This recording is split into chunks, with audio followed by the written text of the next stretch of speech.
ಹೊನ್ಗೊನ್ನೆ ಸೊಪ್ಪು ಇದಂತೂ ತುಂಬ ರುಚಿಯಾಗಿರುತ್ತೆ. ಇದನ್ನ ಬಳಸ್ಕೊಂಡು ಸಾಂಬಾರು ಮಾಡೋದ್ರಿಂದ ಈ ಸಾಂಬಾರು ಹೇಗೆ ಮಾಡೋದಂತ ನೋಡೋಣ. ನನ್ನ ಚಾನಲ್ಗೆ ಇನ್ನೂ ನೀವು ಸಬ್ಸ್ಕ್ರೈಬ್ ಆಗಿಲ್ಲ ಅಂದರೆ ದಯವಿಟ್ಟು ನನ್ನ ಚಾನಲ್ಗೆ ಸಬ್ಸ್ಕ್ರೈಬ್ ಆಗಿ. ನನ್ನ ಚಾನಲಲ್ಲಿ ಹಲವಾರು ರೀತಿಯ ಅಡುಗೆಗಳು, ತಿಂಡಿಗಳು, ಇನ್ನೂ ತುಂಬ ಹೆಲ್ದಿ ಆಗಿರುವಂತಹ ಬ್ರೇಕ್ಫಾಸ್ಟ್ ರೆಸಿಪಿ ಇದೆ, ನೋಡಿ ಹಾಗೆ ಮಾಡಿಕೊಂಡು ತಿನ್ನಿ. ಇವಾಗ ಈ ರೆಸಿಪಿ ಮಾಡೋದನ್ನ ನೋಡೋಣವಾ.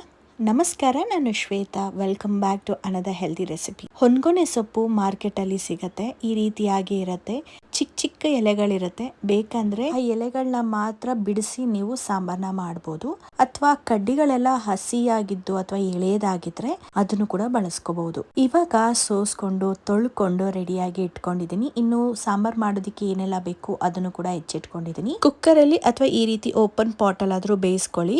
ಬೇಯೋದಿಕ್ಕೆ ಎಷ್ಟು ಬೇಕೋ ಅಷ್ಟು ನೀರು, ಹಾಗೆ ಒಂದು ಈರುಳ್ಳಿ, ಒಂದು ಟೊಮ್ಯಾಟೊ, ಒಂದು ಬೆಳ್ಳುಳ್ಳಿನ ಫುಲ್ ಸಿಪ್ಪೆ ತೆಗೆದು ಹಾಕೊಂಡಿದೀನಿ. ಇನ್ನು ಖಾರಕ್ಕೆ ತಕ್ಕಂತೆ ಹಸಿಮೆಣಸಿನಕಾಯಿ, ಅರ್ಧ ಸ್ಪೂನ್ ಆಗೋಷ್ಟು ಜೀರಿಗೆ, ಸ್ವಲ್ಪ ಹುಣಸೆ ಹಣ್ಣನ್ನ ಹಾಕೊಂಡಿದೀನಿ. ಹುಣಸೆ ಹಣ್ಣನ್ನ ಸ್ವಲ್ಪ ನೋಡ್ಕೊಂಡೆ ಹಾಕೊಳ್ಳಿ. ಇನ್ನು ಸೊಪ್ಪನ್ನ ತೊಳೆದಿರೋದನ್ನ ಹಾಕೊಂಡಿದೀನಿ. ಇದಕ್ಕೆ ಸ್ವಲ್ಪ ಉಪ್ಪನ್ನ ಕೂಡ ಹಾಕೊಂಡು, ಹಾಗೆ ಒಂದೇ ಒಂದು ಸ್ಪೂನ್ ಆಗೋಷ್ಟು ಎಣ್ಣೆ ಅಥವಾ ತುಪ್ಪ ಯಾವ್ದಾದ್ರು ಒಂದು ಹಾಕೊಂಡು ಲಿಡ್ ನ ಕ್ಲೋಸ್ ಮಾಡಿ ಬೇಯಿಸ್ಕೊಳ್ಳಿ. ಎಣ್ಣೆ ಬೇಡ ಅಂದ್ರೆ ಬೇಕಾದ್ರೆ ಸ್ಕಿಪ್ ಮಾಡ್ಕೋಬಹುದು. ಯೂಶುವಲ್ ಆಗಿ ನಾನು ಎಣ್ಣೆನ ಸ್ಕಿಪ್ ಮಾಡ್ತಾ ಇದ್ದೆ. ಕಳೆದ ವಿಡಿಯೋದಲ್ಲಿ ಕಮೆಂಟ್ ಹಾಕಿದ್ರಿ ಎಣ್ಣೆನ ಬಳಸಿದ್ರೆ ರುಚಿಯಾಗಿರುತ್ತೆ, ಒಂದ್ಸತಿ ಬಳಸಿ, ವಿಡಿಯೋಗೋಸ್ಕರ ಬಳಸಿ ಅಂತ.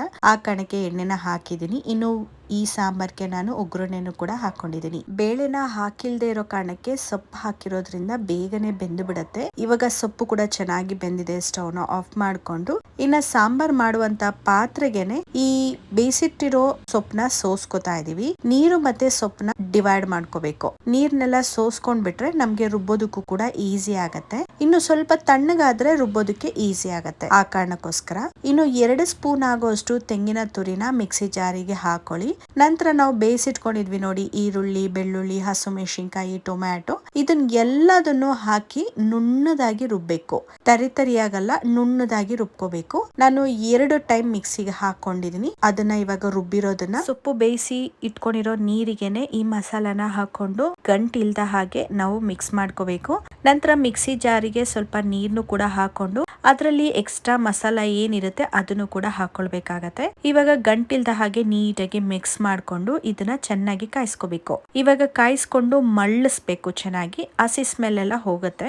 ಆಲ್ಮೋಸ್ಟ್ ಬೆಂದಿರುತ್ತೆ, ಬಟ್ ಆದ್ರೆ ಒಂದ್ಸತಿ ನಾವು ಎಕ್ಸ್ಟ್ರಾ ನೀರ್ ಹಾಕಿರ್ತೀವಿ, ಮಸಾಲ ಹಾಕಿರ್ತೀವಿ, ಹಾಗೆ ಹಸಿ ಕಾಯಿ ಹಾಕಿರೋದ್ರಿಂದ ಒಂದ್ಸತಿ ಚೆನ್ನಾಗಿ ಮಿಕ್ಸ್ ಮಾಡ್ಕೊಂಡು ಬೇಯಿಸ್ಕೊಂಡ್ರೆ ಸಾಂಬಾರ್ ರೆಡಿ ಆಗತ್ತೆ. ಹೊನ್ಗೊನೆ ಸೊಪ್ಪಿನ ಸಾಂಬಾರ್ ತುಂಬಾ ರುಚಿಯಾಗಿರುತ್ತೆ, ಹೆಲ್ದಿ ಆಗಿರುತ್ತೆ, ಆರೋಗ್ಯಕ್ಕಂತೂ ಅದ್ಭುತ ಅಂತ ಹೇಳ್ಬೋದು.